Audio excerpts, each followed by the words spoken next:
I feel like we've really hit our stride as of late. Like, we actually have not been drafting some bum teams, which we're used to.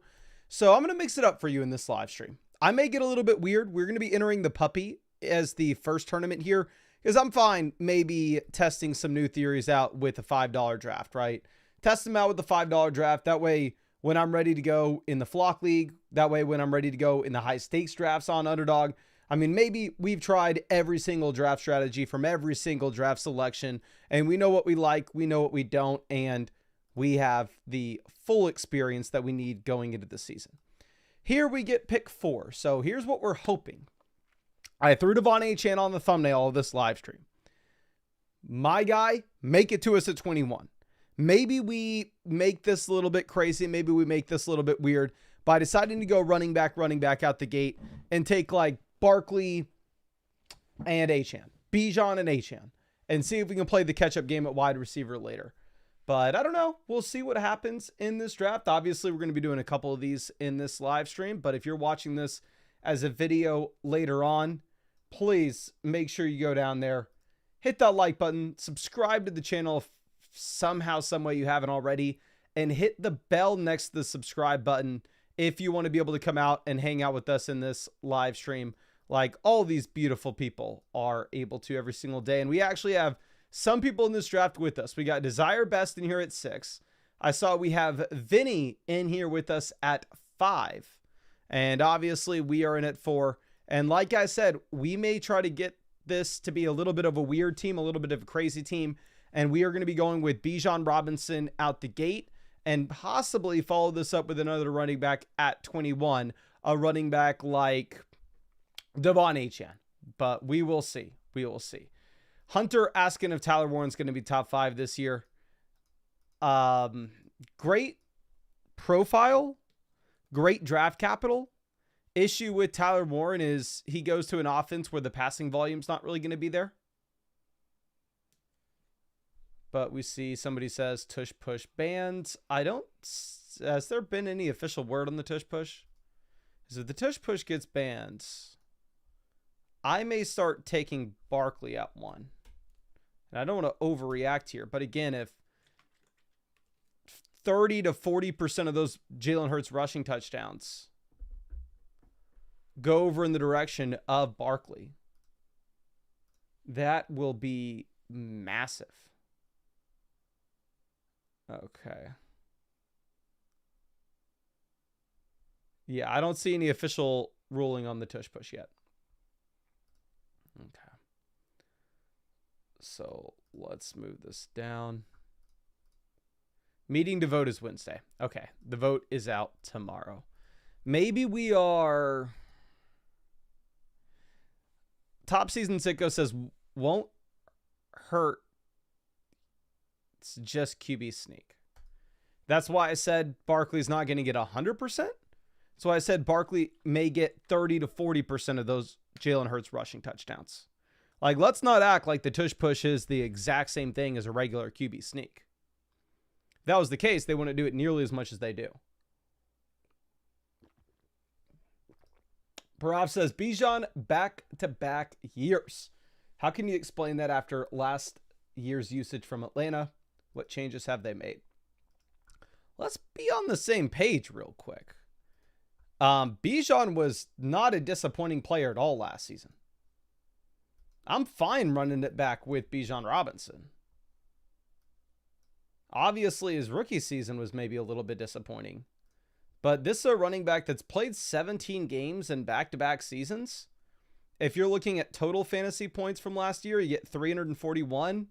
20 points per game. Is the running back 3 in points per game? Like, what about this profile looks bad? 23% juke rate. 62% of his offensive carries. 25 receiving yards a game. 85 rushing yards a game. The dude averaged 110 total yards a game. He had 13.5% of his team's target share. Like, nothing about this Bijan season was bad. Maybe the beginning of the season wasn't the most exciting, but the second half of the year was just fine. And we followed it up with Bucky Irving. Like I said, we want to make this maybe a little bit of a weird draft here. We will go Marvin Harrison with our third pick. If you wanted to make an argument, Jacobs over Harrison, blah, blah, blah, blah, you do you. My thought process here is when you go running back out the gate, we are going to find ourselves in a hole at wide receiver. And I'm sure that everybody saw this with Marvin Harrison today, but this was one of the trending things that you have whenever we're sitting here looking at what? Fantasy football May 20th. Marvin Harrison's doing his best impersonation of Mason Dodd at this point. That's what I have to say about that. Reality, I don't necessarily know if that helps him in fantasy. The fact that he looks like a unit in comparison to what he did last year. Last season, maybe not the most exciting year for Marvin Harrison. Obviously, in comparison to where he was going in underdog drafts, it was horrendous. What's crazy is the roller coaster that we had at the beginning of this season. If y'all remember with Marvin Harrison, week 1, he drops 1.4 fantasy points, and he's the wide receiver 104 out the gate. And this is after people were taking him at the 1-2 turn in underdog drafts. Everybody absolutely panics. Then the following week, he's the wide receiver 1 with 29 fantasy points. Now he finishes the season as the wide receiver 41 in points per game. Obviously not the most exciting thing, but he has 22% of his team's targets, which isn't horrible. 1.68 yards per route run. Clearly not the best, but it is what it is, ladies and gentlemen. But of course, oh my gosh, you actually get Kyron Williams down at 37. Love that Kyron Williams value. But yeah, again, of course, if y'all wanted to join a draft with us, I would say these tournaments are definitely going to be the best tournaments if you're new on Underdog. Join the $5 drafts, join the $3 drafts, right? If you get used to it, if you love Underdog, then at that point, maybe you can revisit. And at that point, maybe you can look to join some of the higher stakes drafts that we'll be doing later in the live stream. But again, these are different than your regular fantasy football teams. This is not going to replace your main fantasy football team. This is best ball. So what that means is at the end of every single week, your automatic best starting lineup is going to get submitted for you. So like going back to last season when Marvin Harrison Jr. dropped 1 point in week 1.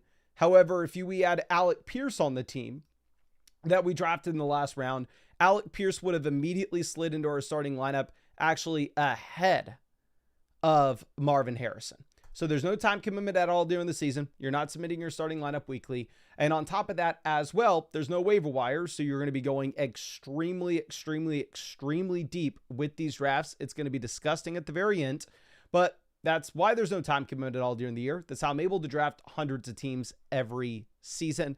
And of course, if you wanted to join a draft with us, you can find that link in the description, in the comment section, in the live chat, the link that says draft with us here. And if you use promo code FLOCK, you'll be getting a 50% deposit bonus up to $1,000. Plus, you'll be getting my 2025 fantasy football rankings and draft guide cheat sheet for free. And Underdog is available in damn near every state. You can see the map here to know if Underdog is available where you live, but pretty sure it is. Now, George Kittle off the board. We decided to go Sutton. Jalen Hurts, we don't necessarily have the potential stack for. Neither do we with Burrow.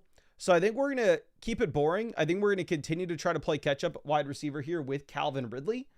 With Ridley, very bad season last year. But again, you have to keep in mind that this was the Tennessee Titans team that earned the number 1 overall pick for a reason. Offense was absolutely garbage, right? So if we go ahead and we look at what Calvin Ridley actually did last season, from a market share perspective, the dude had 24% of his team's targets. This is almost right in line with what we have seen over the past 4 seasons for Calvin Ridley. 1.89 yards per route run wasn't horrible. It's just the offense couldn't sustain drives. It was gross, so he was the wide receiver 38 in points per game. But if Cam Ward looks to be better, then at that point, you could see a massive jump up from Ridley. I'm not expecting him to get back to being like the wide receiver 3 that he was in 2020 in Atlanta. But could he get back to being like a mid wide receiver 2 and giving us a couple spike weeks? I think that's a possibility. Okay, so let's move this over. Ooh, interesting team here at 11. That team goes Burrow unstacked paired up with Lamar. Crazy. John says, Kyron's going late. Do people think Corum will eat up the load? So we drafted a lot of Kyron last year in the third round. And honestly, I'm going to be running it back with a lot of Kyron this year in the third, fourth round. They draft Hunter. But again, if we go back and we look at Kyron Williams, it's a running back that has 88% of the snaps last season. This is a running back that maybe the receiving involvement fell off a bit, where he only had 8% of his team's targets, but 88% of the snaps puts him as one of the very few true 3-down bell cows in the NFL. Now, coming out of school, based off his athletic profile, I thought that there was no way that was going to be a possibility. But yeah, I love Kyron Williams at this price point. Quam says, what's Blake Corum's value if Kyron gets injured? The thing is, we don't know who the running back 2 is in Los Angeles. It may be Blake Corum, but it also may be Hunter. We just simply don't know. Okay. So let's move this down. And we actually get something very interesting. I've drafted a lot more Ramondre Stevenson so far this season than we have Trevion Henderson. If y'all go back and remember, after the NFL draft, Henderson was actually a running back that was going in the 5th round. But reports came out today, essentially Mike Vrabel saying that Ramondre Stevenson's going to be a large part of what we do, blah, blah, blah. It's freaking May 20th. Why does it matter? Is he supposed to come out and say, oh yeah, the rookie we just drafted in round 2, he's going to be our starting guy. He's the guy with the upside. No, probably not. When has a coach ever done that? When has the coach ever gone, screw the veteran that's been with the team for years, the job's going to be the rookies right away? No, we've never in the history of the NFL seen that, unless it's like Saquon Barkley going 2 overall. Every single time, just in case you haven't played fantasy football before, just in case you haven't followed the NFL in the offseason before, what you will see is the head coach coming out very early in the offseason, around rookie minicamp, around training camp, going, the veteran that's been with the team for years, he's our guy. Blah, blah, blah. The rookie needs to earn his spot. And when you're a damn good rookie like Trevion Henderson, when you're a damn good rookie like Quinshon Judkins, you probably will end up earning that spot. So we're going to go ahead. We're going to take back-to-back Ohio State running backs at the 6-7 turn. They have the athletic profile you would want. They have the size you would want. They have the NFL draft capital you would want. They both have showed in college that they can be receiving backs. No hesitation whatsoever here. But now the awkward thing is, our running back room is we're sitting with Bijan, Bucky, Trevion Henderson, Quinshon Judkins. We told y'all this was going to be a crazy draft before we started, right? That was my promise to y'all. And wide receiver, we have Harrison, Sutton, Calvin, Ridley. We don't have a quarterback. We don't have a tight end. So we are going to be very much looking later in this draft and over the next few rounds to slam wide receivers. The absolute disaster thing would be if we had like a massive running back value falling to us at 93. Somebody like if DeAndre Swift would have fallen there. If Isaiah Pacheco would have fallen there. And then all of a sudden, maybe we would have felt the pressure to go ahead and take a running back, even if we didn't want to, and blah, blah, blah, blah. Because I think we can take a 5th running back with this team. But I don't think we will be able to take that 5th running back until near the very end of the draft. So we'll figure it out. But yes, this is officially the Ohio State draft. We have Marvin, we have Henderson, and we have Judkins. John says, first time question, new member, and thank you for the content. I think Adams is going really low. He was hurt. I know he's on the wrong side of 30. Agree to disagree. So a couple things with Adams. Not going to tell you that he is not going low, but definitely want to address, yeah, Davante Adams is very old. Davante Adams, I believe, is pushing 32. This was a wide receiver that was drafted back in 2014. And Davante Adams is actually going to turn 33 this next season. Again, I'm not trying to tell you that Davante Adams isn't a value, or I'm not trying to tell you that Davante Adams isn't going too low. But if we go through and if we look at Davante Adams, for a player that's about to turn 33, it definitely is concerning when we see the historical fall off in comparison to the production that he's previously had. Well, let's just look at this now. If you're looking at Davante Adams, yards per route run, 2.08, 2.03 over the past 2 seasons. a significant drop off in comparison to when Davante Adams was at his peak. You're looking at his target share this past season for the Jets. This was the lowest mark that you've had for Davante Adams over the past like 5 seasons. We're going to take Egbuka here. We need to play catch up at wide receiver. And again, we decided to make this the Ohio State Buckeye team. So let's get as many Ohio State players in here as we possibly can. Let's see if this team at 1 decides to go with Kyler Murray to pair up with McBride, which I'm assuming that they're going to do. If they don't, Kyler will be in play for us at pick 100. But again, we also have Bucky and Egbuka now, so we could go with Baker Mayfield. Either Baker or Kyler would stack up for us with Bucky and Egbuka or with Marvin Harrison, or we could go Bo Nix to stack up with Cortland Sutton. So almost no matter what, we're probably going to pull the trigger on a quarterback here at pick 100. It just comes down to who we are going to get. And yep, that team at 1 decided to take Kyler Murray to pair up with McBride and Connor. I'd have done the same thing if I were them. Not going to blame them at all. This team right before us, yeah, they didn't have any bucks, so we are pretty much penciled in to get Baker Mayfield as our quarterback. I did everything I could to make this team go off the rails. I said before this draft started, I was going to try to make this a crazy team, something we normally wouldn't do. And I'm not going to lie to you, I like this team. Running back, we're going to have a zillion points and a ton of upside near the end of the year. We have Bijan, Bucky, Travion Henderson, Quinshon Judkins. Wide receiver, we're definitely playing catch up, but I don't hate the position with Marvin, Sutton, Ridley, and Egbuka. We have that quality stack with Tampa, with Bucky, Egbuka, as well as Baker. So I like it. I like it.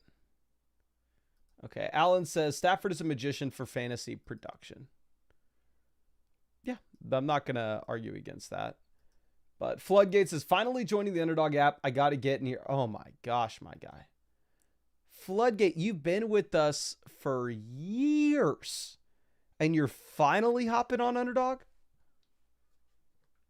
Oh my gosh. Well, I'm happy to draft with you. Again, if you are new to Underdog, do not get like, say you end up depositing, I don't even know, whatever you feel comfortable with. You deposit $20, Underdog adds 10 to your account, and you have $30 in your account. Don't immediately go hop in the $25 Best Ball Mania draft we're going to do later. Instead, again, get in those $3 drafts, get in those $5 drafts. That way you can see if you like it. That way you can get some practice, of course, before you get in those bigger ones. But anyway, you know I appreciate you. And yes, the Big Q will fix this team. Don't you worry about it. I'm sorry, we're not taking Jalen McMillan. No way. No way. We got Ben out here. Hope that you're doing well, my friend. Seahawks fan says get Stroud or Fields later than Zeke. Yeah, if we go round 18 Zeke, just make sure we have every Ohio State player.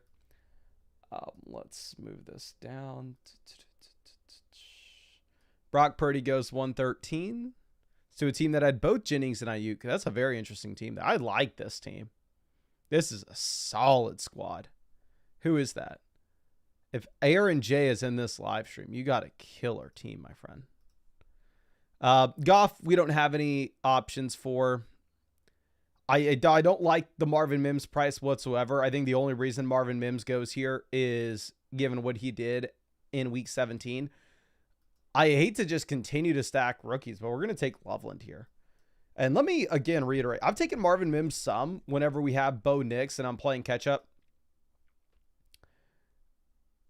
with the wide receiver position. But let's all be on the same page. Marvin Mims played 27% of the snaps for the Denver Broncos this past season. 27% of the snaps. And it's not like there was a bunch of competition in Denver and now somebody's all of a sudden. No. Like, what the hell are we doing here? Marvin. Oh. I may rather have Jack Bash. I'm not taking another rookie.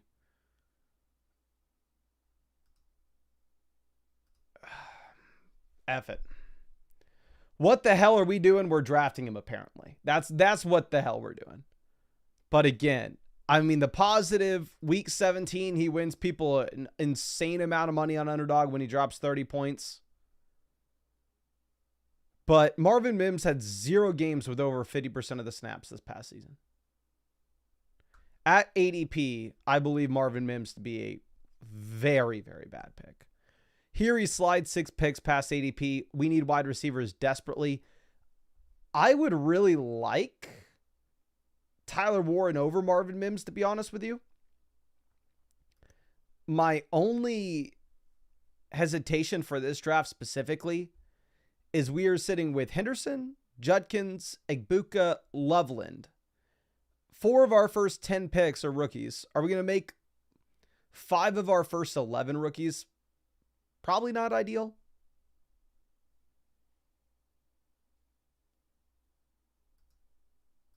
So we'll take Mims, and hopefully he can repeat week 17 again this year, even if it's not the most likely thing.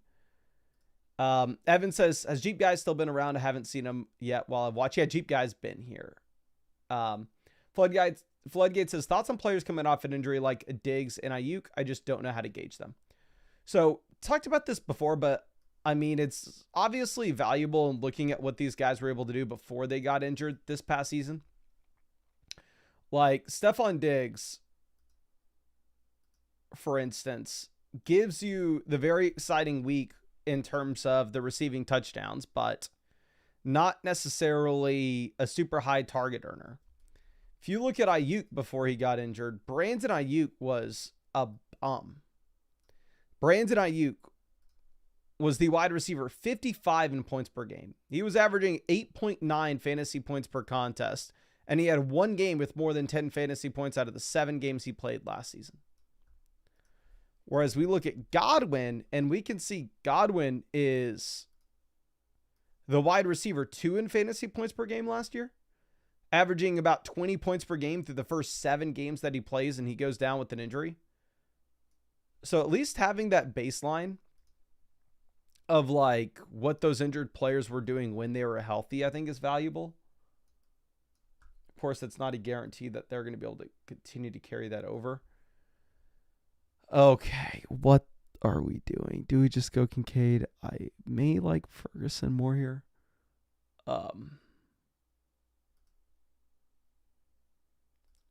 We'll take Kincaid. The tough part of taking Kincaid is I don't know if we are going to be limited to only taking 2 tight ends. If we go tight end at 117 and tight end at 141, we can probably take a third, but it probably can't be for a while. Like, I don't know if we can take Ferguson if he makes it to us at 148, even if I think he's the best value on the board. Oh, God dang it. Tem. No lie, I thought about taking Quentin Johnston at 141 and saying, F it, one of these tight ends will make it back to us at 148. Johnston, ADP 150. Typically, I'm used to being able to get him in round 13. This is a freaking draft where I'm taking every player that I've called a bum in the past. Jalen McMillan, welcome to the squad, my guy. We need a receiver. We have Baker. I'm not excited about it. I'm not going to sit here and try to pretend like this is a good pick. I would have much preferred the big Q. But anyway, running back, we were sitting with Bijan, Bucky, Henderson, Judkins. Wide receiver, we have Harrison, Sutton, Ridley, Egbuka, Mims, Jalen McMillan. Quarterback, we have Baker stacked with Egbuka, McMillan, and Bucky. Tight end, we have Loveland and Dalton Kincaid. Yep, fire up Adonai Mitchell, I guess. Fire him up. Double negative equals positive. That is true. That is true. I guess Marvin Mims and Jalen McMillan, if we can combine them into one player, we can maybe figure this out together. But okay, let me, here we go. The Ladster. This is 8,200 for Lad plus Steele. You're gonna have to translate that for me, my friend. I may not be a little bit lost there. Okay. Jacob says, what do you think about Aaron Rodgers in best ball? I think if you wanted to, so it depends on the tournament you're drafting in. This is something you have to really think about on Underdog is when the tournament's open and when the majority of teams are going to get drafted. So if we're looking at like the puppy tournament, this tournament's going to get filled within the next few weeks. Like this tournament's not going to be open until the start of the season.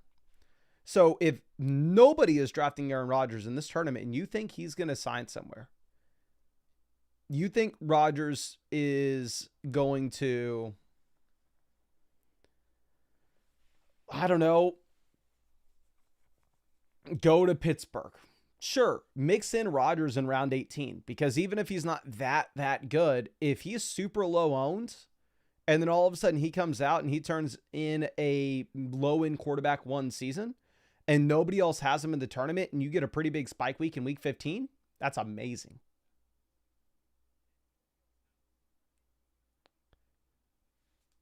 Now, on the other hand, if you're drafting in like Best Ball Mania, where that tournament's going to be going all the way to the start of the season, you may not get a super big advantage by drafting like Aaron Rodgers now, thinking that he's going to be really low in for the tournament, and then he signs next month, and then Aaron Rodgers is getting drafted everywhere. But if you wanted to mix him in some of these tournaments, like the Schnauzer or like the Puppy, that's he's really not going to get drafted in at all, I think you go for it. So we take Leggett. Obviously, we're still playing catch up at wide receiver, and the thing that's going to allow us to do is take either Bryce Young or Cam Ward on the way back around. Because then at that point, Bryce Young can stack with Leggett, Cam Ward can stack with Calvin Ridley.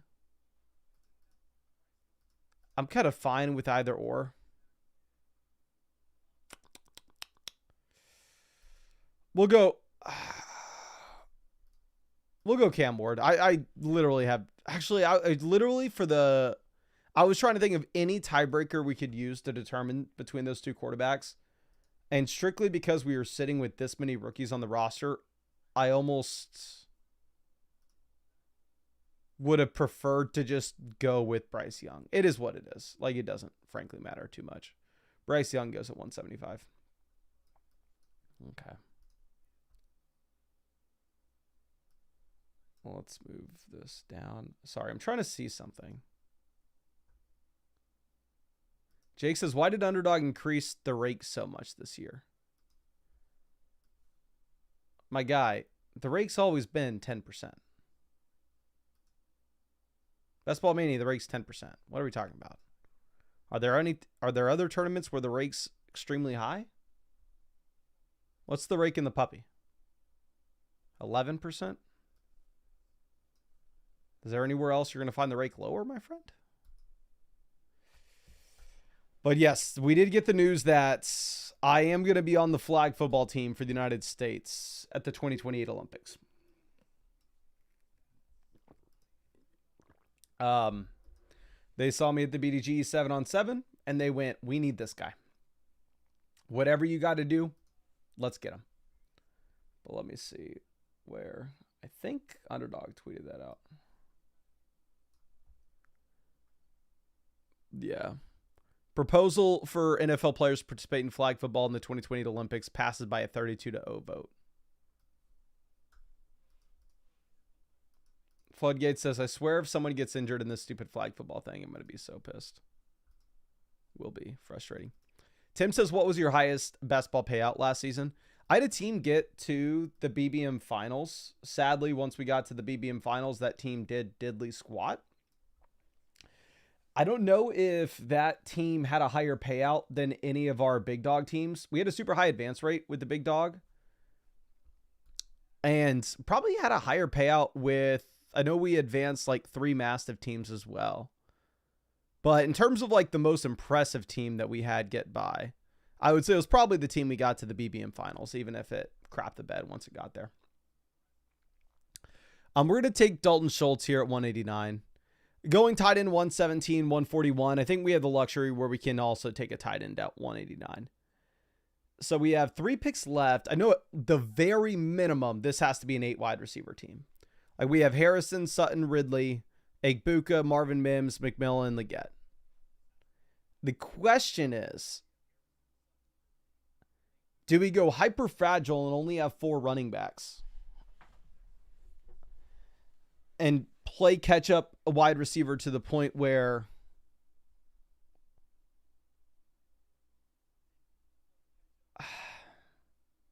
or do we only take 2 quarterbacks?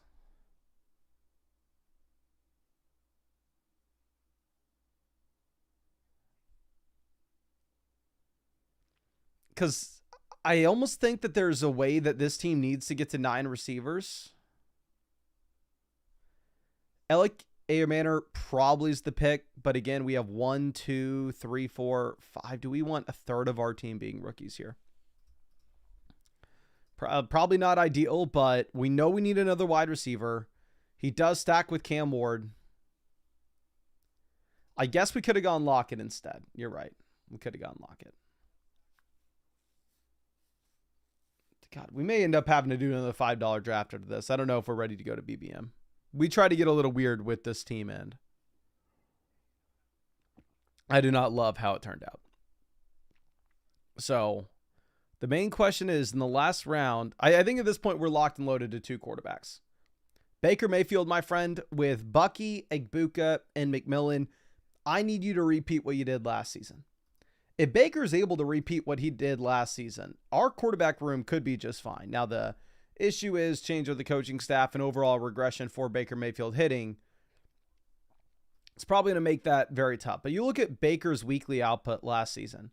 The QB 2, 5, 27, 3, 7, 2, 2, 7.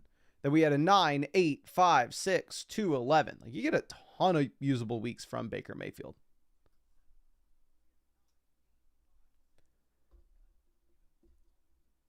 Now, we're obviously expecting some regression to hit.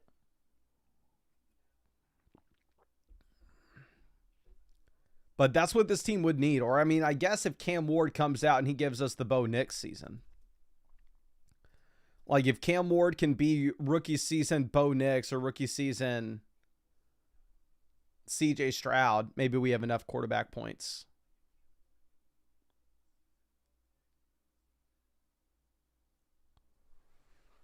Running back, Bijan, Bucky, Henderson, Judkins. I think we either need a 5th running back or we need a 9th receiver. Reed says, why would Baker regress? If you look at the larger sample for Baker Mayfield, last season was by far and away an outlier in almost every statistical measure. Whether you're looking at his adjusted yards per pass attempt, whether you're looking at his touchdown rate, whatever it is. Like he averaged 2.4 passing touchdowns per game. This is the first season he ever averaged more than 2.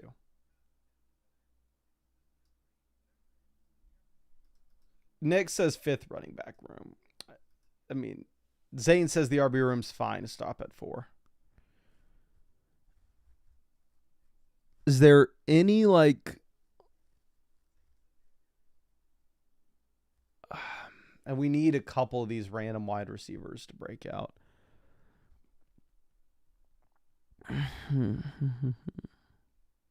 I like Tolbert here.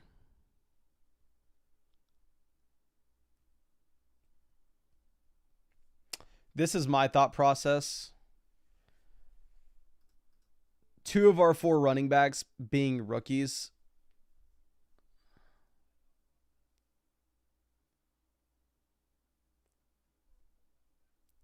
But hell, Judkins and Henderson both have the potential to be starters day one. We're going to take Jalen Tolbert. This is a puppy tournament. We're going highest upside possible. And this is probably, y'all know I've done 1,000 underdog drafts. This is maybe the first 2, 4, 9, 3 build I've ever done. Running back, Bijan, Bucky, Henderson, Judkins. Wide receiver, Harrison, Sutton, Ridley, Egbuka, Mims, McMillan, Leggett, Manor, and Tolbert. Quarterback, we have Ward double stacked. We have Baker kind of triple stacked.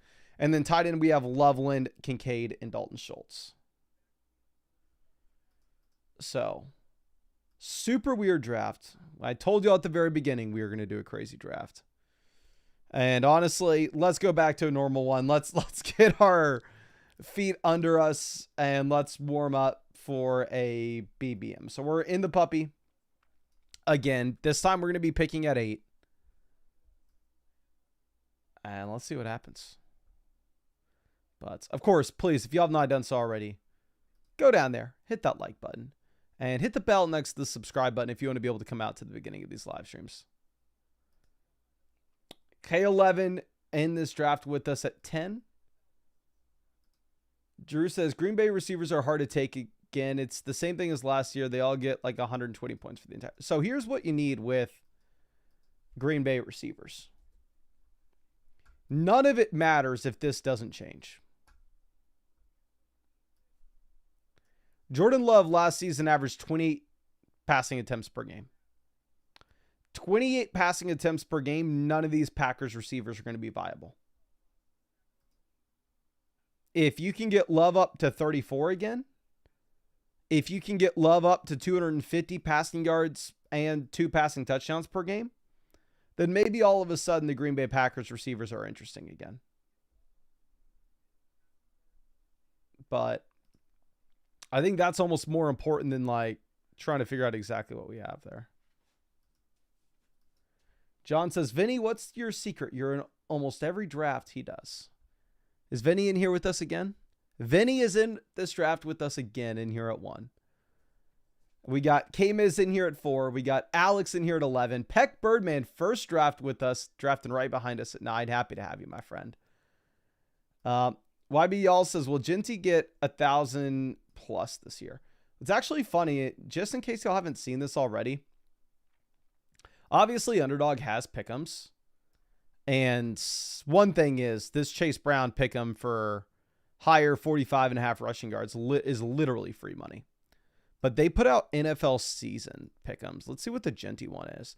Genty's higher, lower, 1,075 rushing yards on Underdog. If that helps you with the projection. Ben thinks he'll get closer to 2,000. Puka goes at 7. And honestly, we were just looking at Genty. We are just talking Genty. So let's go with him in round 1 and we'll figure it out.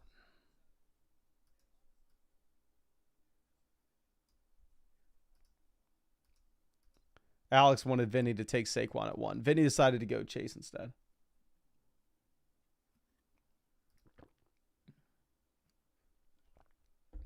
Yeah, if you include receiving. So one thing that people really don't talk about with Genty is obviously, I mean, I'm sure you've heard 1,000 times over, his yards after contact, his broken tackles per game, blah, blah, blah, blah, blah.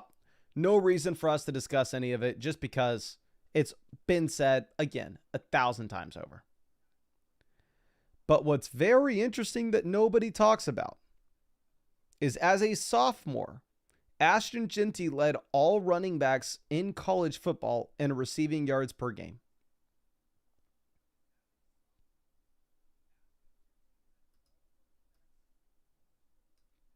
So, like, Genty has the receiving skill set. They didn't really use him that way this past year just simply because they didn't have to. So, I mean, again, like,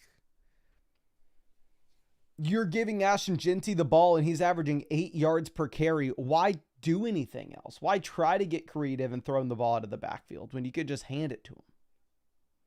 Obviously, the NFL is going to be a little bit different than that. You are going to have to get creative. But Ashton Genty has the upside to see a tremendous amount of involvement as a receiver. Like, that is a possibility here. Okay. So let's see. Jude says, thoughts on going Genty with HN or Henry in the second. If you're playing in your regular fantasy league where you only start 2 wide receivers and 1 flex, you have access to the waiver wire, I think it's a phenomenal start.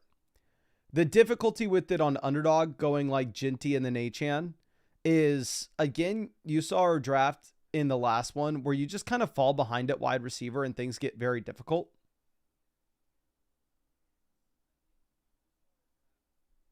So I probably prefer us to go ahead and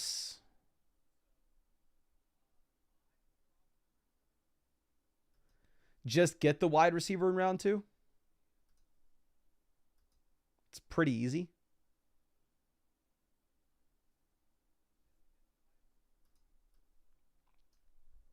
Okay. Yeah, Genty is built. Just completely different. SAR says, I just had the 101 3 drafts in a row. I had to take Barkley with one of them.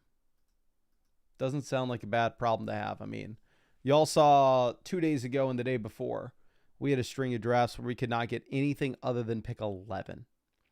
Looks like it's a very standard draft outside of the team at 6. The team at 6 decided to go Terry McLaurin at 19, which very rarely are you going to see. Then they followed up with Mike Evans at 30. Chase Brown goes at 31. We'll be boring. We'll take Rashee Rice. Again, what's very interesting is I know there's been a lot of conversation around Chase Brown, one of the more interesting players in fantasy this season. But if you look at Chase Brown, the second half of the year, once he takes over from Zach Moss, 120, 42, 86, 70, 58, 97, 91, 67 rushing yards in every game. Underdog opens his higher lower for their week 1 pick'ems at 45.5 rushing yards.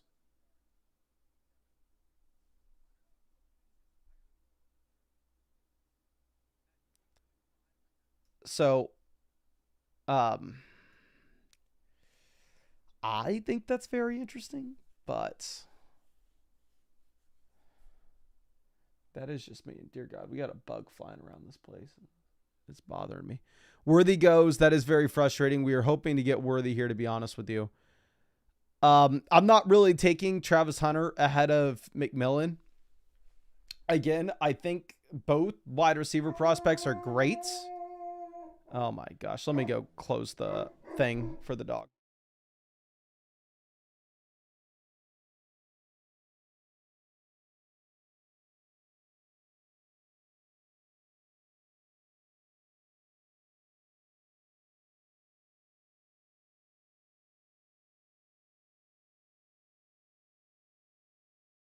I'm sorry about that, ladies and gentlemen.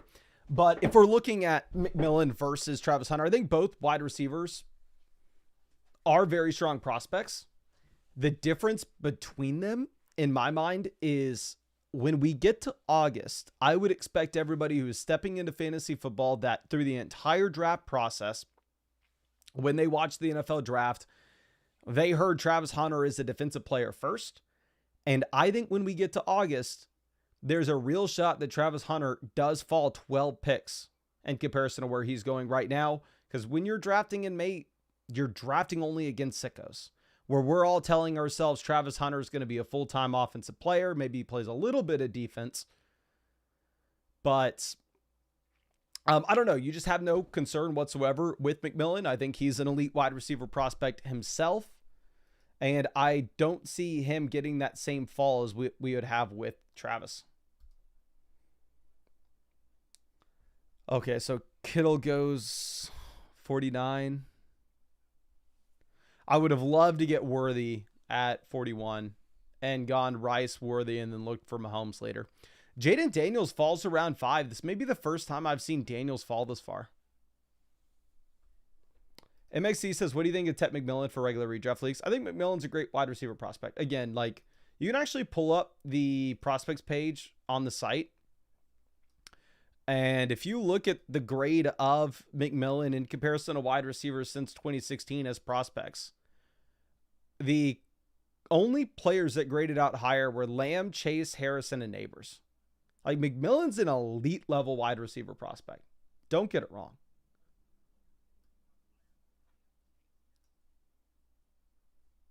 Okay, Joe Mixon goes 53. Ridley off 54. Jalen Hurts off the board as well. Let's take George Pickens, and then we're probably going to be able to get a running back on the way back around. So we have Genty as our anchor RB. Obviously not interested in Burrow here, considering the fact that we don't have Higgins, we don't have Chase. One thing I will say is, if y'all were trying to get unique, considering that Higgins only goes at the 2-3 turn, there's very much an argument to be made that if you wanted to go ahead and take T. Higgins, like at the beginning of the second round, and then that way you could go like Higgins at the beginning of the second and then Burrow at the 5-6 turn if he fell there, I think it could lead to a team that projects out only slightly worse than if you go with the chalk. And at the same time, oh, that team at 12 goes Joe Burrow. That team at 12, the Go Bills squad, is crazy.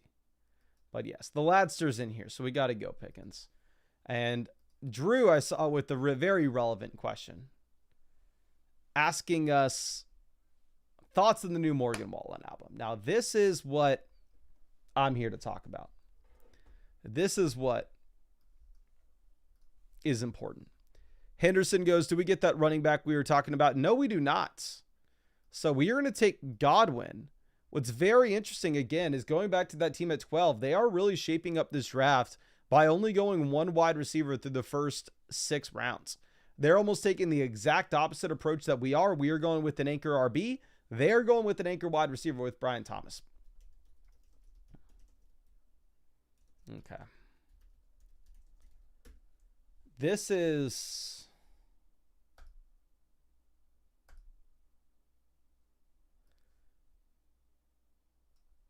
what I've been looking forward to for months. The new Morgan Wallen album.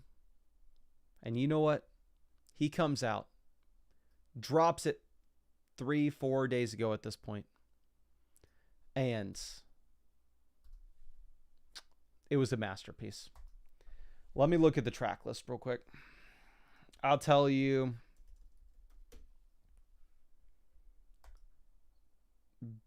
best songs, worst songs. Let's get it going. Okay.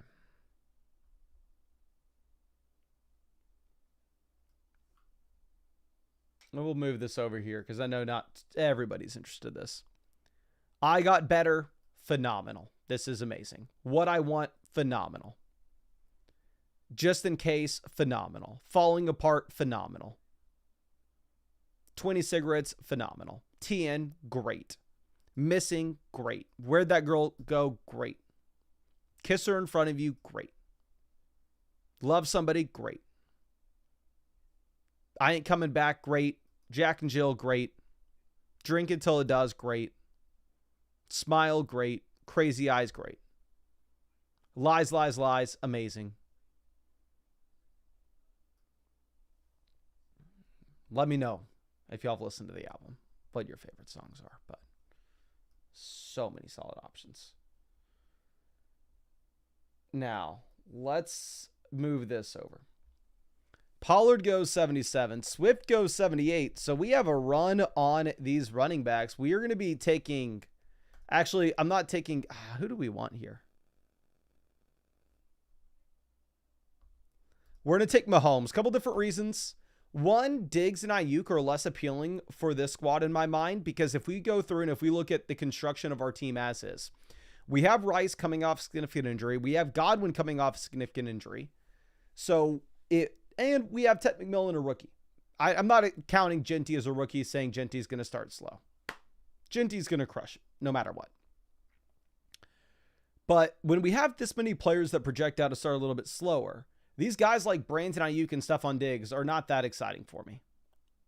Plus, we go ahead and we look at this team here that has Lamar and Burrow. This team's a wild card. This team's a wild man. You have no idea what the hell they're going to do. They just took Aaron Jones and TJ Hawkinson. They have one wide receiver through the first 8 rounds.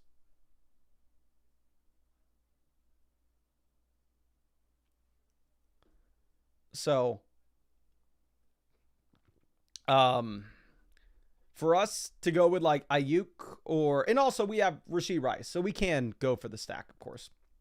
The Ladster hating on Morgan Wallen, of course. Shake my head. Just when you think the Ladster couldn't get any more unpopular, he decides to go against our Morgan Wallen. And we got Spicy Hot out here. Says, got to go to work, but root on the Thunder for me. And let me just say this real quick. We're going to take Baker Mayfield. We have Baker stacked up with Godwin. And again, going back to that team at 12, This team's a crazy, man. They took Lamar and Burrow on the same team. They have one wide receiver with Brian Thomas.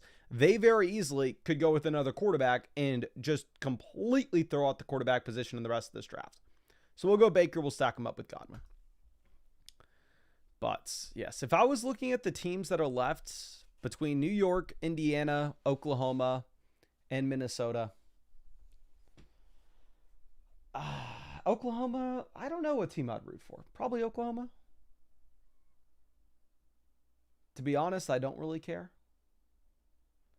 The team I'm rooting against, to be honest with y'all, and they probably have the most fans here, so this is maybe going to upset some people. I'm probably rooting against the Knicks because I just think the Knicks fans going crazy for getting just not even winning the Eastern Conference Finals just to get there. Wild.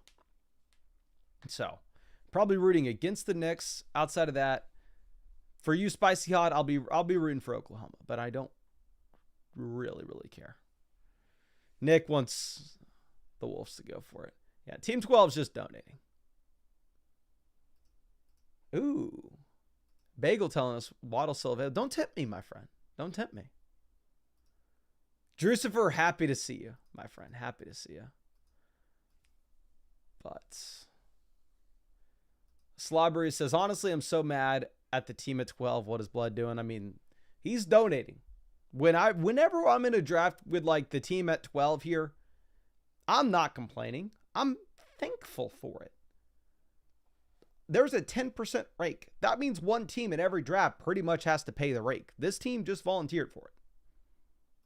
So I'm not going to sit here and cry about them drafting a bad team. I like when people draft bad teams in my underdog drafts. It is a good thing for me. And we will take Tyrone Tracy. Here we have a running back that may be a backup in one of the league's worst offenses with one of the league's worst schedules. What's there not to like?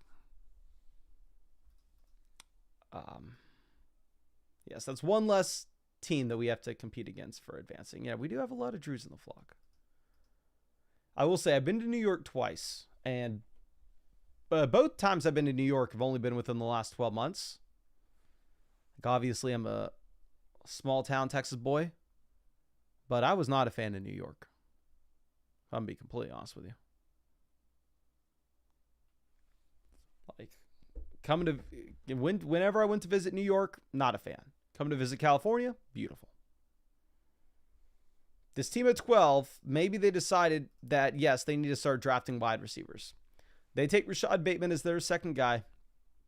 Let's see if they take Shaheed. Let's see if they take Mims. Hell, let's see if they take the big Q. Anything is possible. Maybe they take Bo Nix. They take Bo Nix. It's great for us. They go Javonte. Ooh. I hope. Floodgate says, kind of dumb, but what does the rake percentage mean? It means whatever underdog makes in the tournament, right? So this is a $5 tournament with $1 million prize pool. So like, but you do the math and you go, hey, there are 225,000 entrants all submitting $5. So that means underdog gets to keep some of the money, which shouldn't be too surprising for anybody. Obviously, underdog's a business. And they tell you what the rake is and the percentage of the money that they keep right here. They do have every year. I can't guarantee they're going to have it this year. I haven't talked to them, but I mean, they've had it every single year since the beginning of Underdog. Rake free contest where they will host some tournaments and they will keep $0. But they also take on a massive risk every time they launch a tournament, right? Because maybe not so much with the puppy where they know the puppy's going to fill no matter what, right? But if they launch like Best Ball Mania and they go, hey, there's going to be a $15 million prize pool and here are all the prizes. And there are only $10 million worth of teams drafted. Then that means Underdog, they don't change the prizes down to match that 10 million. They have to still pay out $15 million of prizes. And they just have to pay the $5 million out of their own pocket, which is called overlay. It doesn't happen in the majority of Underdog tournaments. Every year it does happen with some though. So you just kind of have to be on the lookout for those, because again, that will be better than a rake free tournament. That will be a tournament that Underdog is getting forced to add money into the pot themselves. But yeah, again, I wasn't a big fan of New York. I think my take on New York is I'm sure it's a cool place to visit, but from a small little Texas boy, I would definitely never want to live there. And also my thing is, and why I'm trying to get the Ladster out of Canada, trying to break him out, is I can't imagine living somewhere where it gets that cold. It gets to be 40 degrees where I'm at, and I am miserable. My day's ruined. Living somewhere where it goes under 40, like, is unbelievable.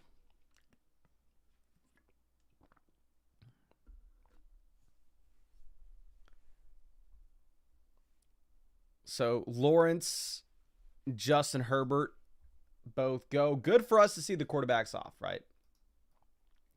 That's something we're hoping to have.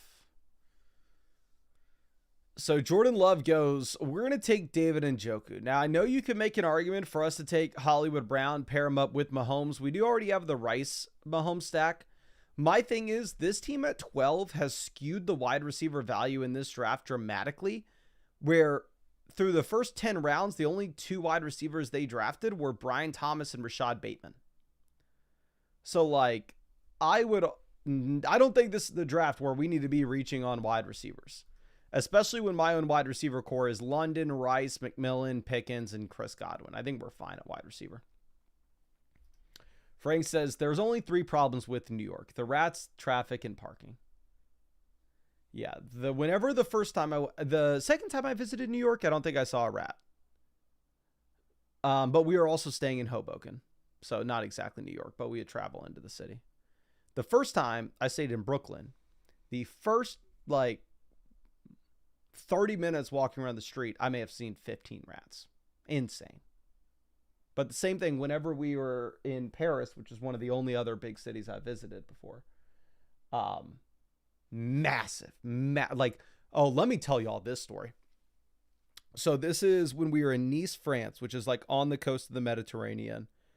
And this is whenever we went for my Ironman last year. What did that team at 12 do? The team at 12 decided to go tight end and 1 wide receiver. Yeah, they really needed another. They really could have afforded to pass on 2 receivers, but it is what it is. Do we take the next receiver with Hollywood and call it? Yeah, let's take the next wide receiver with Hollywood and get him double stacked with Rice and Mahomes. But anyway, we're in Nice. This is my first time ever in Europe. First and only time ever in Europe. Hopefully we get to go back at one point, which I'm sure we will. But I'm it's super late at night. I was at dinner with my family, and this was actually the first night my girlfriend's parents ever met my parents. They came, and we've been dating for crazy side note. We've been dating for 4 or 5 years at this point. Our families had never met, and they both fly out to Nice, but blah, blah, blah. We have dinner. I have to leave the dinner early because I have a meeting with the developers of flockfantasy.com scheduled. And obviously time zones are weird since we're in Europe. I'm sitting on the little balcony, which is in a courtyard of our Airbnb. And then it's at night, I'm just on my laptop talking to the devs, and I tell them holy crap, I just saw a cat run across the courtyard. Holy crap, I just saw another cat run across the courtyard. And then I see a third one run. And I'm like, is that a possum? Why does it have that tail? The tail was like a possum tail. And then after seeing a bunch of these things running around, I realized that they were just the biggest rats I had ever seen in my entire life. It was insane. And then when we went in that same trip, we took a train to Paris. And yeah, walking around downtown there, we saw some pretty big rats. And that's one thing that's been nice since visiting LA. I've seen 1 rat/mouse, and it was honestly, I hate rats and I hate mice, but it was freaking adorable. It was the smallest little mouse running across the street, and it had the most matted little hair. It looked like a little cartoon. It was funny. Thank God we get some running backs making it back to us. But yeah, I've been here for a couple months and I've only seen one thing in comparison to New York. just seeing them nonstop. We'll take Garindo. One thing I've noticed with Isaac Garindo is he's been falling down draft boards frequently. Like, Garindo's ADP seems like a fake ADP. Like, he's never going where his ADP actually is. But yeah, LA definitely seems a lot cleaner than New York. And of course, I've only visited both places. I've never lived either one. And I've only visited New York twice and LA once. Stilo says, and CMC's been moving up the board. Oh, yeah, for sure. Which, again, I'm not going to fault any. I think there's a chance that CMC flips the Ash and Genty ADP by the time we get to the start of the season. And yes, hit that like button if y'all want a third draft, of course. I have no idea where we're at right now, but if y'all want that third draft, make sure you go down there and drop that like. Hopkins goes 157. So we have a super well-balanced team. That Go Bills team takes a freaking third tight end. Their wide receiver room is Brian Thomas, Rashad Bateman, Joshua Palmer, DeAndre Hopkins. They have, like, this is just insane. I know who we want. Let's see if we get him. We're going to get Britton Strange. The reason I feel like we need him is this team's going off the rails. They have 3 tight ends on a Hawkinson build. They may continue to take tight end. And we're going to have to take 3 tight ends ourselves, right? But look at this team at 12. Insane. How many Ravens do they have? They have Derrick Henry, Lamar Jackson, Rashad Bateman, Isaiah Likely, DeAndre Hopkins. 5 of their first 14 picks are Ravens. And wide receiver, they are rolling into a format where you have to start 3 of these guys weekly. And there's no waiver wire. With Brian Thomas, Rashad Bateman, Joshua Palmer, and DeAndre Hopkins. Whew. Whew. Brutal. So, Roble says, is the Flock League going to run it back with the same people? Are we going to get new owners, or is this classified? The majority of the people will be the same. What we're probably going to do is we had the 3 separate developers of flockfantasy.com. And they still are all the developers of flockfantasy.com. Same guys. They'll be at the draft. But we're probably going to consolidate them into one team. They only get one team. The editor of the Flock League channel, I'm actually hiring an editor for the sole purpose of editing those videos. Last year, it was like a part-time editor, so the editing will hopefully be a lot better. But the editor of the Flock League channel will be in the league himself. And we're hoping to get 1 or 2 wild cards. We'll see. And don't worry, the star of the show is going to be back. Do not worry for a second. Even though one of y'all said the other day that we need to replace him with AI. Danny, I thought when somebody said that was hilarious. But Bryce Young goes. Do we take Hunter Henry as our third tight end and call it a day? We probably will. I really like our team. Quarterback, really like our upside with both Baker and Mahomes. Running back, we have Genty, Tyrone Tracy, Jordan Mason, Isaac Garindo. Wide receiver, we have London, Rice, McMillan, Pickens, Godwin, Hollywood. Tight end, we have David Njoku, Britton Strange, Hunter Henry. So I think we have enough tight end points to get by. Wide receiver, I think we're crushing the field. Quarterback, I think we're very strong. And running back, if Genty does pull a rookie season Ezekiel Elliott, I think we're right there as well. Seahawks fan says, for the Flock League, do you know the draft order beforehand or when you draft? We're going to have to determine it during the week. So we'll probably know like maybe a day before. Or maybe right before, depending on what we do to determine draft order. Like last year, we didn't know the draft order until 10 seconds before we started drafting. Drew says you should do a giveaway where you can win a slot for the Flock League. I'm going to hopefully meet with the creators soon, and I'll ask them their thoughts on it. because it could be cool. I agree with you. What did that team at 12 do? That team at 12 decided to go wide receiver. We're going to take Michael Wilson. I think that this is honestly an easy pick. I will reiterate, Michael Wilson is a certified bum, but for the same reason that we took Cade Otton last year, where we were drafting a lot of Otton going, yeah, this dude's horrible, but he plays a ton and it's best ball. Maybe we get some usable weeks. I'd kind of say the same thing with Michael Wilson here, where the dude's horrible, like 1.11 yards per route run this past season, but he's going to play 80+% of the snaps for the Cardinals. Now, last year, that didn't really equal much production, but you did get 3 usable weeks out of him.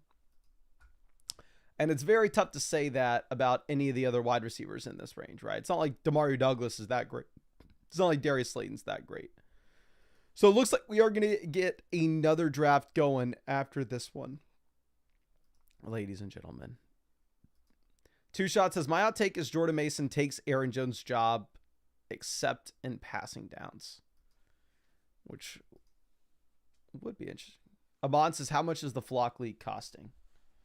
The Flock League is a $0 buy-in, but to be honest with you, I would rather win the Flock League than I would a $10,000 buy-in league.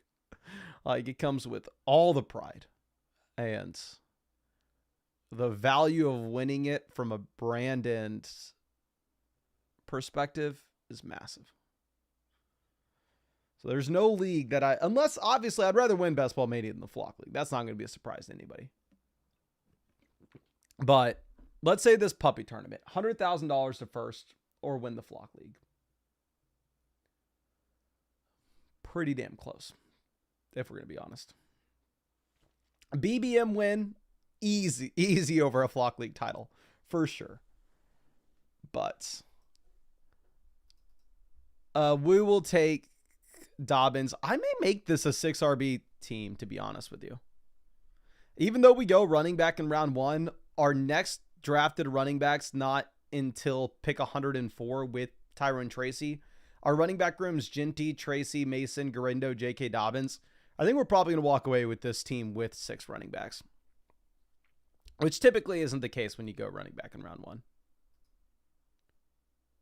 Okay.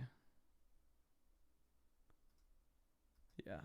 Bush got crushed. I have not reached out to any non-fantasy creators yet about joining the league.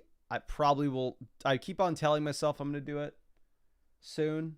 But the thing is, I didn't want to do it in like January and go, hey, in 7 months, do you want to come to Austin and join my fantasy football league? I feel like May is a little more reasonable. Or go, hey, in 3 months, do you want to come to Austin and join the fantasy league? So we'll see. Seahawks fan says, go Bills has the same odds as winning as the Ladster. No lie, if the Ladster's team stayed healthy last year, he may have taken it down. The Ladster was the last undefeated team, and then he had the... Danny, you had the Rice injury, and who else got injured? We're going to go Taj Brooks. Taj Brooks is like a round 18 pick that I've been mixing in just because it's a good offense, and behind Chase Brown, there's not much to it. Do I think he's a great prospect? Probably not.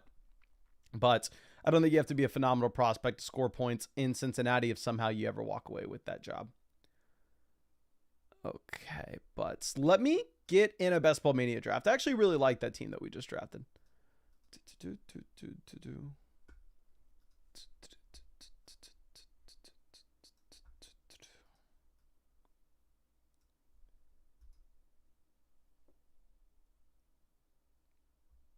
Okay. Oh, the Ladster had Neighbors and Nico go down within 2 weeks. Same week I splurged on Steele. The Carson Steele week was pretty funny. And let me update this buy-in. We're going to be picking at 10 here. So 3 drafts tonight, 3 different areas. We had early to mid, we had mid to late, and then we had late. We got Lee Watley in this draft with us again at 2. We got Quez in a draft with us at pick 7. Happy to have you, my friend. Happy to have you. Drew says the Flock League Fab is the funniest part. We got Augustus in at 13. Augustus, I got a feeling that you're going to walk away with the best team at 13 for sure. Maxwell in here at 12. Bean just missed it. God, Bean. Why do you always have to have the grossest profile pics? This Rogan meme is pretty funny, though. And I'm excited. Oh, hey, y'all want to hear the coolest thing ever? I actually sent this in the... Speaking of the Flock League, this is going to be super cool for y'all. Let me grab this. So, I think I told y'all this maybe... I don't know exactly when. Maybe a while ago. But Flock League draft night, we were supposed to cook steaks, blah, blah, blah. I realized, hey, it ain't happening. I got to order pizza. Ordered pizza. And got this delivery driver to come out. He walked all the way, like we were staying at like a house that was on like a back property. Walked all the way back with us. Nice pizzas. I tipped him pretty damn well. I used to be a pizza delivery driver, so I tipped him a lot. And then he freaked out and was like, oh my God, this is awesome. What are y'all doing? Like blah, blah, blah. And I told him, I was like, oh, we're like kind of do YouTube stuff. Yada, yada, yada. And he was like, oh, I'm a comedian.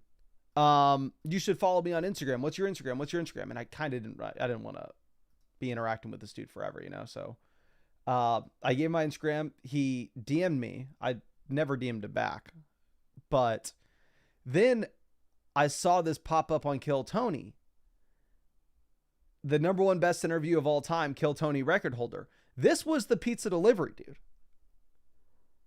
So if y'all saw that guy on Kill Tony, he was the pizza delivery guy for the Flock League draft, which I thought was pretty cool.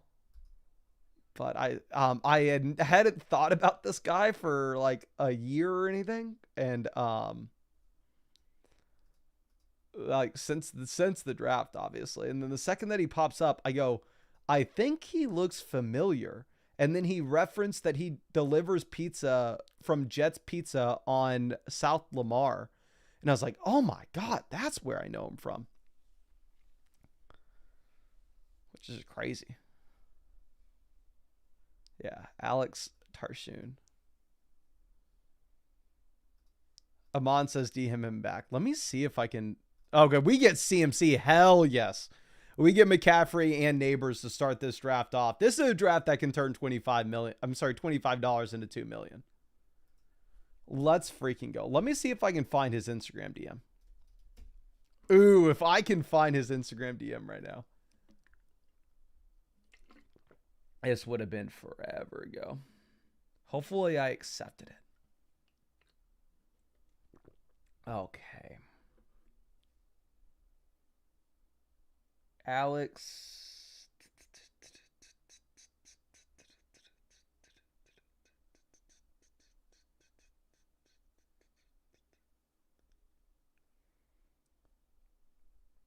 It wouldn't have been a year ago, right? No, it's saying active. Let me go to message request. My message request only go back 3 weeks. Okay, sadly, I'm not going to be able to find this, but I promise y'all it's true. I promise you it's true.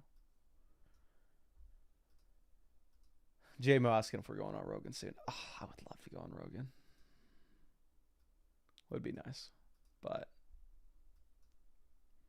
probably not. If I win the Flock League, I'm sure Rogan will invite me on. That's probably what it's going to take.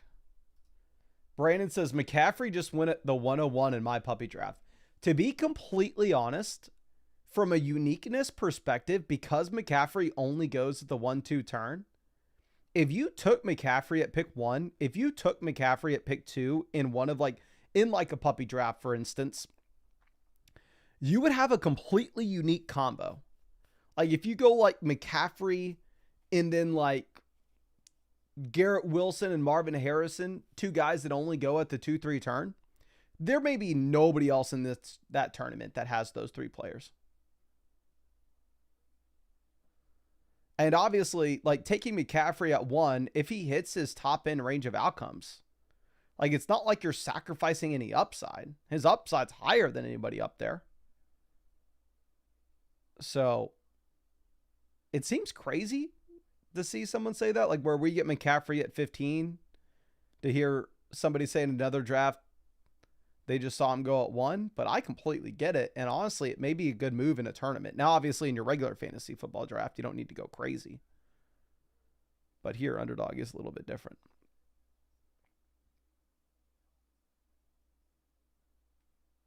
Okay.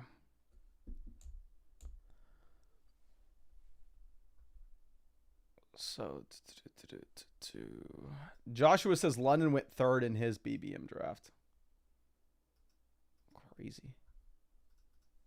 Let's move this over. I do think you're sacrificing upside if you do that, so I don't love it. I'm going to take Kyren Williams. Now, the sucky part about taking Kyren Williams here at 34 is I think this forces us to have to go wide receiver in round 4. Even if Lamar falls, even if Breece Hall falls at pick 39, I'm going to have to go ahead and take a receiver. But I don't think that like Mike Evans is that much better of a pick than like Tet McMillan. Which obviously, like, we go back and you look at if Evans is able to repeat what he's done through his NFL career, then he is. But it's just Mike Evans going into his 12th NFL season. Who knows if that's going to happen. But regardless, we end up getting Evans here anyway. So thank God we went Kyren in the last round. We were prepared to go Worthy instead, or Tet McMillan. But now, wide receiver, we have Neighbors Mike Evans. And at running back, we have CMC and Kyren Williams. God, I'm excited about this. This is a good-ass team. This is a good team. This is a good team.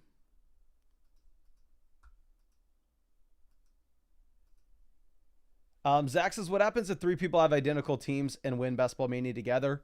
If you look at the math for, like, it's the same thing of going, like, what happens if somebody gets the same NCAA bracket and they both win? If you look at the math with how many variables they are in a fantasy football draft, it is a statistically pretty much impossible for 2 teams to show up to the Best Ball Mania final and have the same 18 players. It ain't going to happen. Underdog's done a ton of draft tournaments, and for the season-long draft tournaments, I don't think there's ever been a tie. Now, there are ties in the weekly draft tournaments because the weekly draft tournaments are obviously a little bit different. Like when you're just looking at a much shorter draft where it's only like, 6 rounds, and you're looking at a smaller player pool. But you don't have to worry about somebody having the same exact team as you here. It ain't happening. Like, somebody else, try to go start a draft with Neighbors, CMC, Kyren Evans, and then follow me through the next 6 rounds. I will be extremely impressed if anybody here can send me a screenshot, whether it's on Discord, whether it's on Twitter, it doesn't matter where it is. Send me a screenshot of you copying my draft through the first 10 picks that we're about to have here in Best Ball Mania, and I'll give you a free subscription to flockfantasy.com. Like, it's just not possible. Jason says, is McMillan being drafted that early? I got McMillan at pick 41 in the last draft. Bean says challenge accepted. If you get the same 10 picks out the gate here as us, my friend, you don't have to be drafting from the 110. You can be drafting from the 105. It doesn't matter. Go take a shot at it. Has to be in Best Ball Mania as well. But in reality, you're not getting 4 rounds into it. Okay. Pickens goes 56. So we're going to get one of these running backs making it back to us almost regardless. The question is, like, is Waddle in a different tier than Rome, Olave, blah, blah, blah? Probably not. I know the Ladster Loves Hubbard, and we have the Ladster here. So we will go Chuba at 58, but taking Chuba at 58, similar to how we took Kyron Williams in round 3, this does pretty much box us into where we have to take a wide receiver in round 6. Olave goes 60. Young Lim got Genty and CMC in a draft. That is awesome. Waddle goes. So what we may do here is we're going to take Chris Godwin, pair him up with Mike Evans, and then we're going to go in. This will be 3 drafts on the live stream tonight that we take Baker Mayfield. At least assuming we get Baker at a value, right? Like I still think that it has merit to go Godwin and Evans on a team together, even if you don't get Baker Mayfield for a couple different reasons. But clearly, whenever we take these 2 wide receivers together, the ideal would be that we also get Baker Mayfield with them.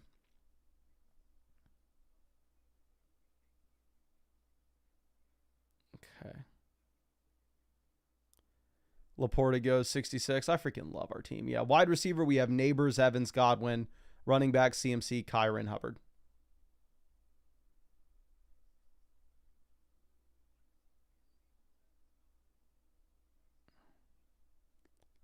Y'all know what crazy stat Underdog just tweeted out?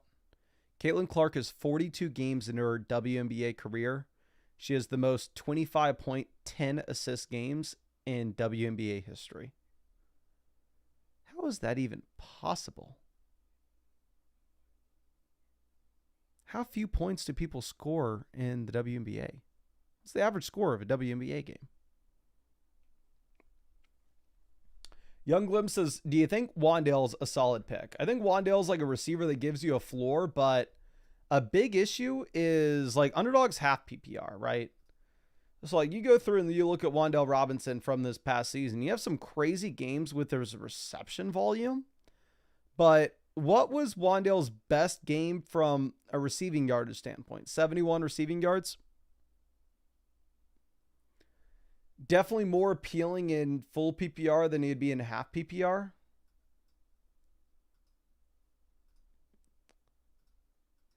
Yeah, she is insane.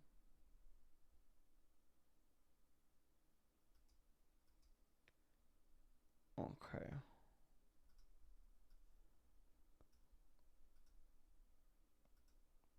Vivali says, what's the statistics regarding stacks? Are they basically necessary to win? So, again, we talk about this all the time, and every offseason I make a video about this showing the stats behind them.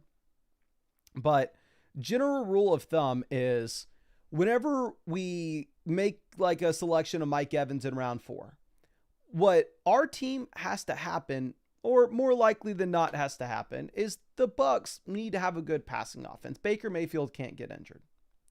So if that's going to be the case where we're already kind of betting that Baker Mayfield's going to repeat his season, instead of then also taking Rome Odunze at 63 and then also have to be right about the Caleb Williams passing offense being good, we could just take Godwin, where all we now need is one thing: Baker Mayfield to have a lot of passing volume, and we hit on both guys. So stacking makes sense whether you're playing in Dynasty, whether you're playing in regular redraft league, whether you're playing in best ball. Now, specifically due to the nature of Underdog best ball tournaments, where you are looking at the highest ceiling possible for like weeks 15, 16, and 17, stacking becomes a lot more important. Let me reiterate though, stacking's advantageous no matter what league you're playing in. It's advantageous in your regular fantasy football draft. We're going to take Caleb Johnson here, but by taking Caleb Johnson here, we pretty much pencil ourselves into maybe looking at a wide receiver at pick 87, depending on who we get. But with that being said, we don't want to be reaching on our stacks. You still kind of want to be. Okay, so here's the scenario, right? And this goes right back to stacks versus constructing a team that's going to be good enough to win. We're going to take Cooper Kupp. If you look at the way that ADP is situated, if we wanted Baker Mayfield's probably the selection here at pick 87. because we have Godwin and Evans. However, with that being said, I think having Godwin and Evans on the team together without Baker Mayfield does have some merit on its own. Now, don't get me wrong. What we are hoping for is we are hoping Baker Mayfield makes it to us in round 9. And I think that there is a possibility of that happening because we have both Evans and Godwin.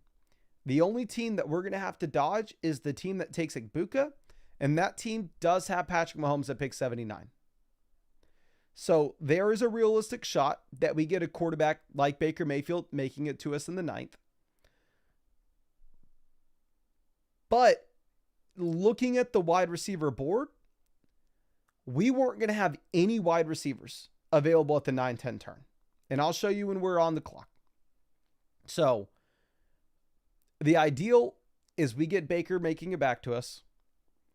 But if it doesn't happen, our team's not screwed by taking Cooper Kupp here. But if we go Baker Mayfield in round 8, and then we don't have any wide receivers available to us later, and then all of a sudden we go through the first 10 rounds by only drafting Neighbors, Evans, and Godwin, we very easily could be screwed. So we'll take Kupp. Daniel says, has anyone ever been able to cheat in Underdog draft? Obviously, I'm sure people try cheating in Underdog drafts all the time. Just because realistically, like, it's a massive tournament with like $25, $2 million for first place, right? So there's a lot of incentive for people to go, oh, hey, let me get all my friends and let's all make Underdog accounts. Y'all all draft crappy teams and let me have CMC, Bijan, and Jahmyr Gibbs all in the same squad. So I am, just because there are hundreds, there's been millions of teams drafted on Underdog. I'm sure that people have attempted to cheat on Underdog numerous times, but Underdog has a lot of safety measures that go into place to make sure that does not happen.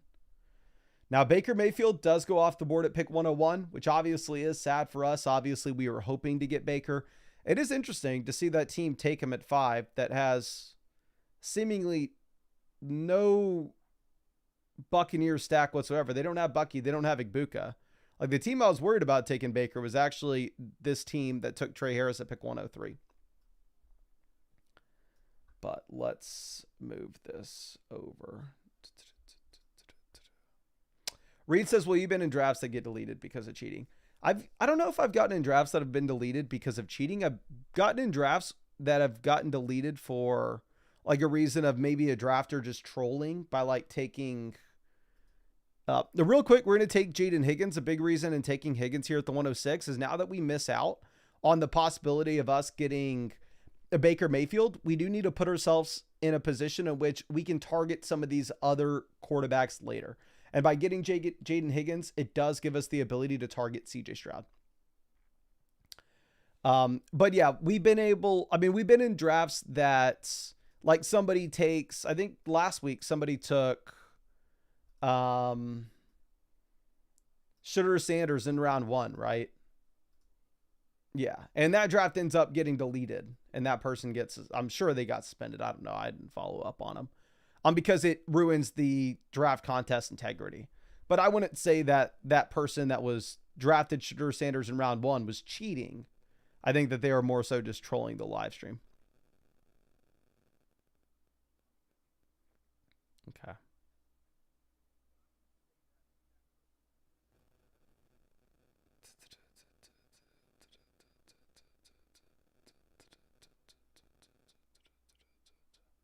Okay, so we go Purdy. The big reason we go Purdy here is we have CMC. If we look back and look at the spike weeks that CMC gives you, a lot of it can come as a receiver. So I actually do think that you do have some positive correlation specifically with McCaffrey and Purdy for spikes. Like, let's just go back and look at some of these massive CMC weeks in the past. Like, go back and look at 2023. There's a week where McCaffrey has 71 receiving yards and 49 fantasy points. Like, one thing that may be interesting to add to flockfantasy.com is like, if we could like overlay like Purdy and CMC weeks somehow at the same time, which would be interesting.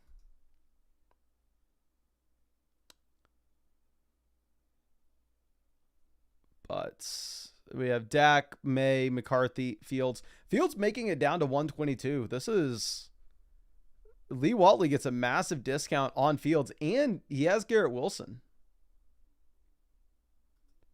Stroud goes to a team that does not have any Texans, which is interesting. But a little bit of a run on quarterback. The big Q goes at 125. 25 picks ahead ADP. So this is definitely somebody trying to snipe the stream, right?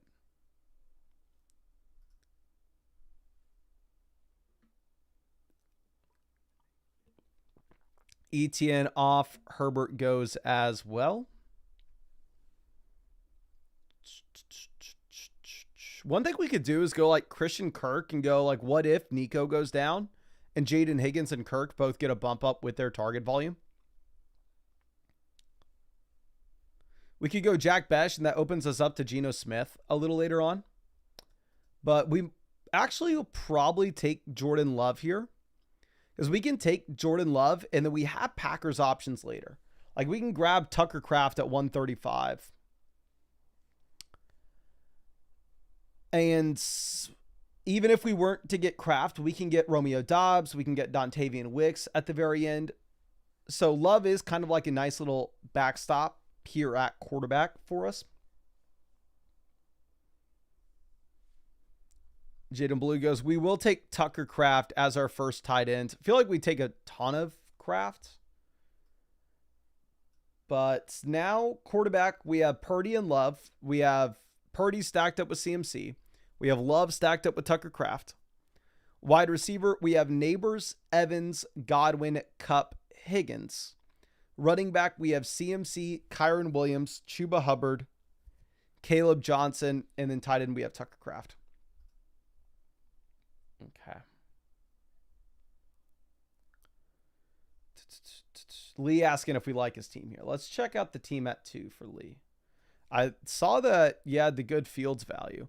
Barkley, Bucky out the gate, following up with Wilson, Sutton, Flowers, Jennings, Myers to catch up at wide receiver. Love what we did to start. Scatterboo there at 95. I'm maybe not the biggest fan of, but we got Bo Nix to pair up with Sutton. Mims for the double stack. Fields to go with Wilson. So, like, I'm not a super big fan of, like, Mims 119, but again, that's the one scenario in which you're grabbing him, is if you are going to be the Bo Nix team. So, overall, yeah, I really like the squad. Okay.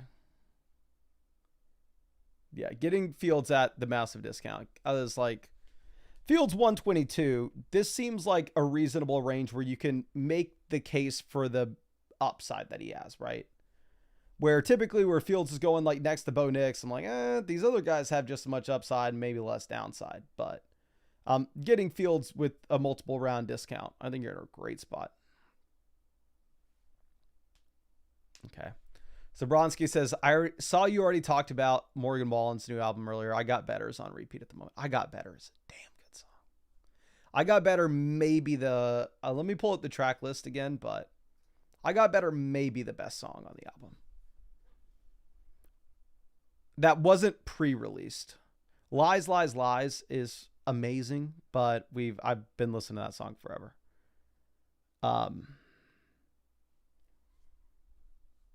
Let's see. Quarterback, Tua is not going to be in play for us. We could go with the third quarterback, but I don't think we will for quite some time.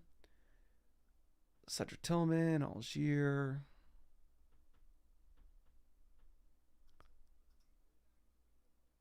Tillman had 66 points last season. Like, why the hell would I? F it. Let's just take Algier. But once we go Algier, we are done at running back. No more running backs for us. So, we went through this earlier. I Got Better just in case. 20 cigarettes, TN. Where'd that girl go? Kiss Her in Front of You. There's so many good songs. A-Rod says LA Knights. girlfriend puts up with me and lets me play Morgan Wallen all the time. And I've been selling it like, oh, let's play LA Knights while we're in LA still, blah, blah, blah. Can we go Leggett? Leggett had 100 points last year. Leggett had a better season than I honestly thought.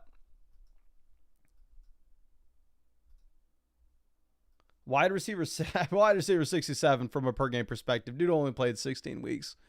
17% team target share, 1.22 yards per route run. So let me not overstate it. But the thing with Leggett here is we have Hubbard, so we're already in on this Carolina Panthers offense.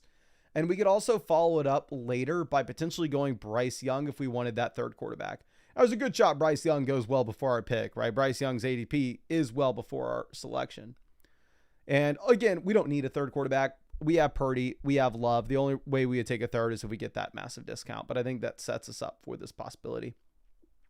We could also go Jackson Dart with Malik Neighbors as a possibility. We could also go with Sam Darnold for Cooper Kupp. And it does look like Bryce Young ends up going at 166 anyway. Hayden says y'all sleeping on Superman. I don't know if Superman's my favorite. I don't like Superman as much as the other ones. I'm not going to say Superman's bad by any means.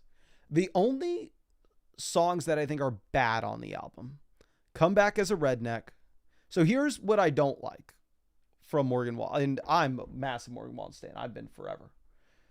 I'm convinced I just convinced the girl to let us go to the Morgan Wallen concert in Houston in June. The country songs I don't like is when they just like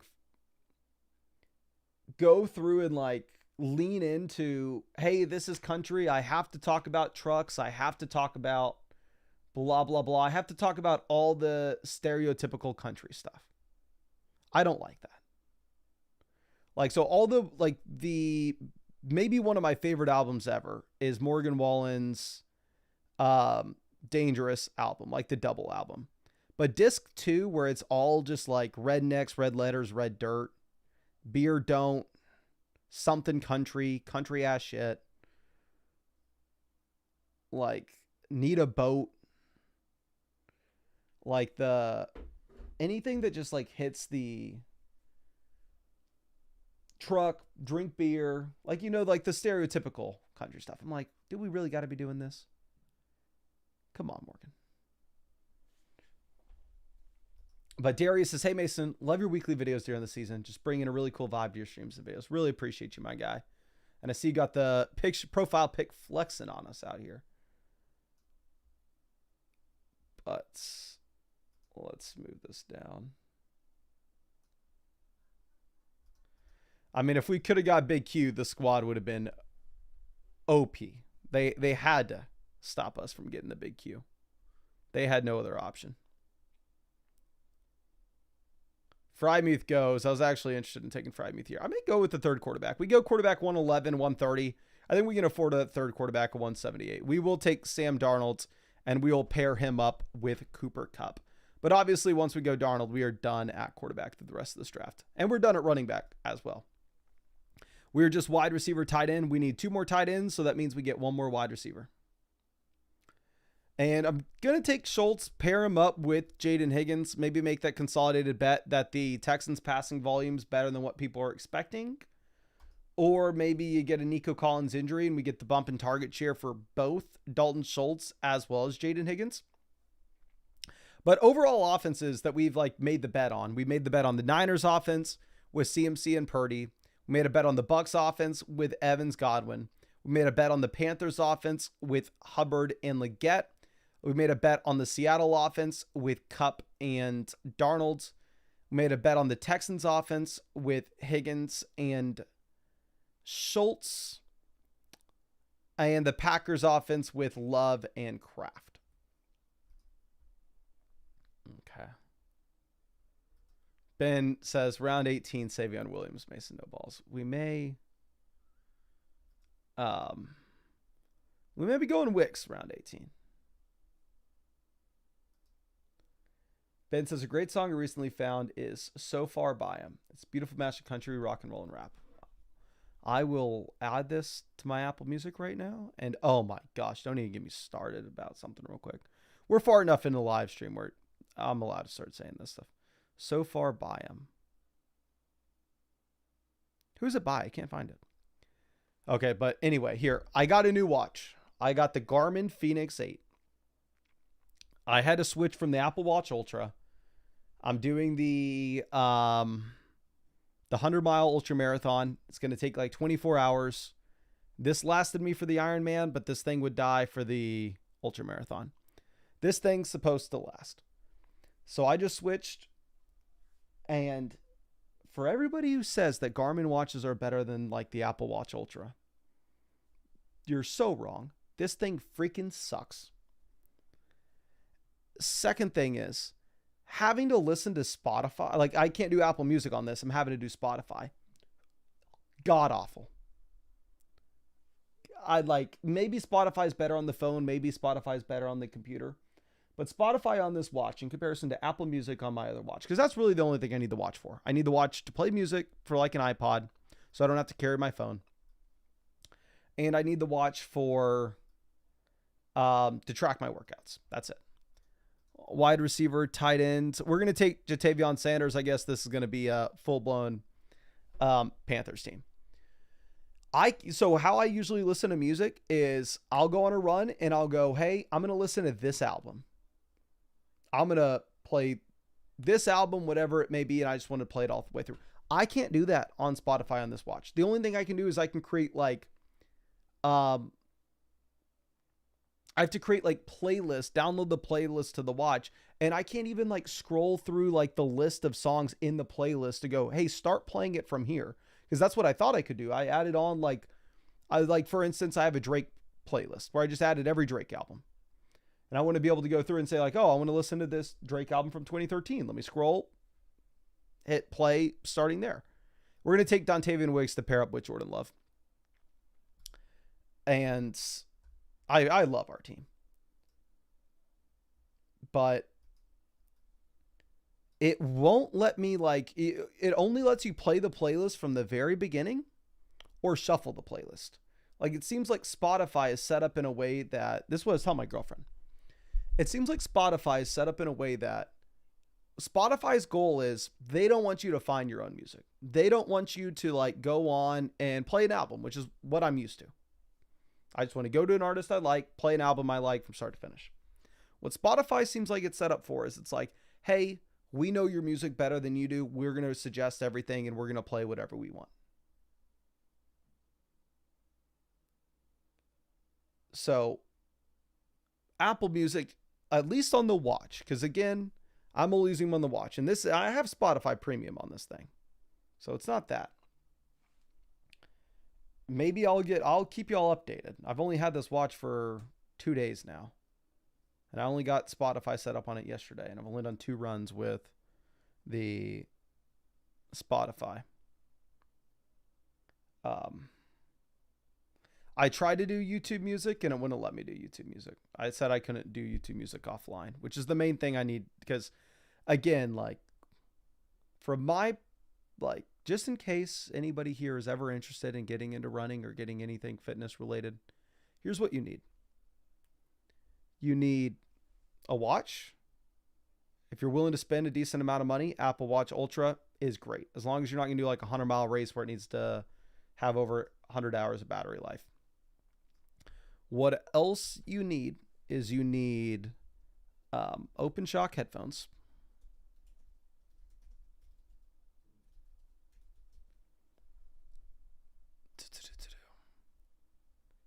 They're like cheap. You can get them for like $80 at Costco. They just go over your head. I'm sure you've seen 1,000 people with these.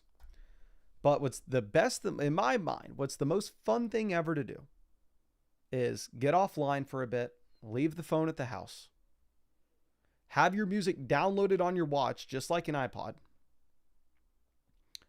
Go on a run, go outside, go walk the dog, whatever the hell you want to do, leave the phone at the house and be playing the music as you're doing it.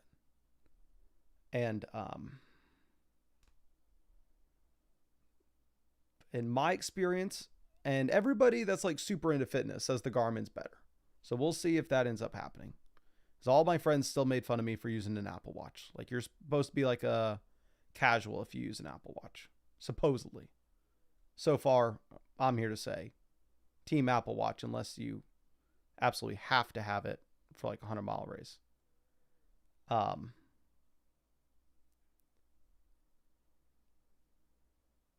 don't know.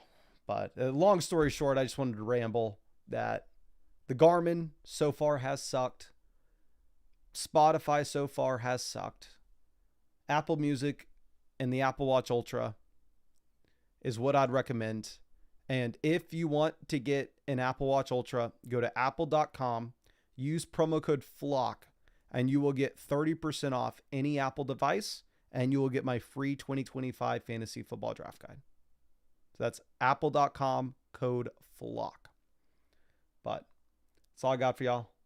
I really do appreciate you. Thank you for letting me ramble about Spotify here at the end. And yeah, really love that team that we drafted at the very end of this. And really hope I get to see you out with the live stream tomorrow night.